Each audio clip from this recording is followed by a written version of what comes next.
வணக்கம், வாழ்க வளமுடன். எஸ்எஸ் கிச்சன் உங்களை அன்போடு வரவேற்கிறது. இன்றைக்கி நம்ம எஸ்எஸ் கிச்சனில் என்ன பண்ண போகிறோம்னா சிலோன் பரோட்டா பண்ண போகிறோம். அதுக்கு தேவையான பொருட்கள் என்னென்னு பார்த்திங்கன்னா, மைதா மாவு 1 கப்பு, இந்து உப்பு, நாட்டு சக்கரை, ஆயில், 2 முட்டை, தண்ணி தேவைக்கேற்ப. இப்போ இந்த மாதிரி ஒரு பாத்திரம் எடுத்துக்கோங்க. அதில் இப்போ நான் முதல்ல மைதா மாவு போடுறேன். உப்பு ஒரு 1.5 ஸ்பூன் போட்டுக்கோங்க. நாட்டு சக்கரை 1 ஸ்பூன் போட்டுக்கோங்க. முட்டையை உடச்சி ஊற்ற போகிறோம்.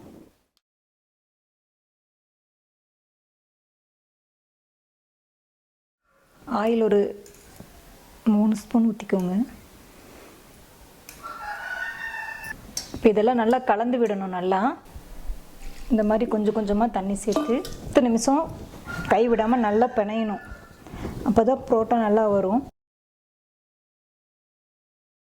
10 நிமிஷம் பிணைஞ்சதுக்கப்புறம் பார்த்திங்கன்னா இந்த மாதிரி சாஃப்ட் ஆகும். அதுக்கப்புறம் பார்த்திங்கன்னா அதில் நல்லா ஆயில் அப்ளை பண்ணி ஒரு 2-3 மணி நேரம் நல்லா ஊற வைக்கணும். இந்த மாதிரி ஒரு பிளேட்டை போட்டு நல்லா மூடி வச்சுருங்க. ஒரு 3 மணி நேரம் ஊறட்டும். நல்லா மாவு நல்லா ஊறிடுச்சு. இப்போ இதை நம்ம உருண்டை பிடிக்கணும். இது எந்த மெத்தட்லன்னா, இப்படி அழுத்தி பிடிச்சோம்னா மேலே இந்த மாதிரி வரும்.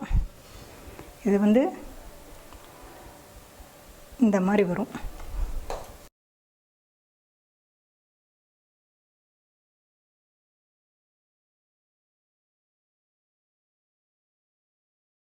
அவ்வளோதான், உருண்டை பிடிச்சாச்சு. இப்போ நம்ம கல் காஞ்சிட்ருக்குங்க.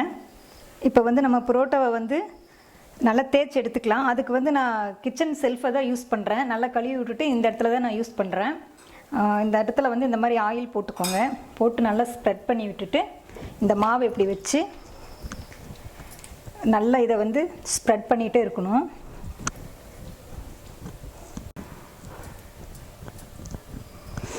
இந்த மாதிரி நல்லா ஸ்ப்ரெட் பண்ணிகிட்டே இருந்திங்கன்னா நல்லா மெலிசாக நமக்கு கிடைக்கும். இதில் நம்ம ஆயில் நல்லா அப்ளை பண்ணியிருக்கிறதுனால இதில் நம்ம எவ்வளோ இழுத்தாலும் நல்லா ஸ்ப்ரெட் ஆகி வரும். நல்ல மெலிசாக எவ்வளோ இழுக்க முடியுமோ அவ்வளோ இழுக்கணுங்க. அது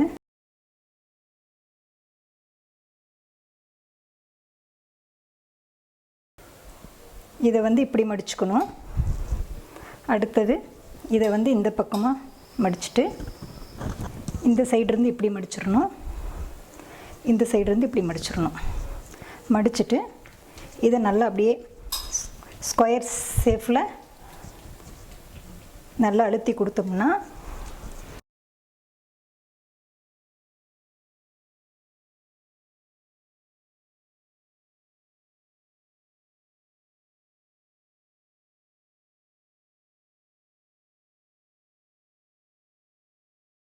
கல் நல்லா காஞ்சிருச்சுங்க.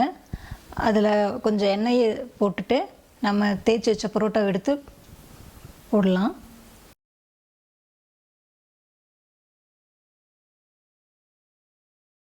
வெந்துருச்சுங்க. 2 பக்கம் நல்லா திருப்பி போடணும். அப்போ தான் 2 பக்கமும் நல்லா ஒரே ஈவனாக வேகும். நல்லா இந்த மாதிரி செவந்து வரணும். இப்போது சுவையான சிலோன் பரோட்டா ரெடி ஆயிடுச்சு. இதுக்கு வெஜிடபிள் குருமா நான் ரெடி பண்ணியிருக்கேன். அது நெக்ஸ்ட் வீடியோவில் நான் அப்லோட் பண்ணுறேன். பரோட்டா ரொம்ப சாஃப்டாக வந்திருக்கு. நீங்கள் செஞ்சு பார்த்துட்டு எப்படி இருக்குன்னு எனக்கு கமெண்டில் சொல்லுங்கள். நன்றி, வாழ்க வளமுடன்.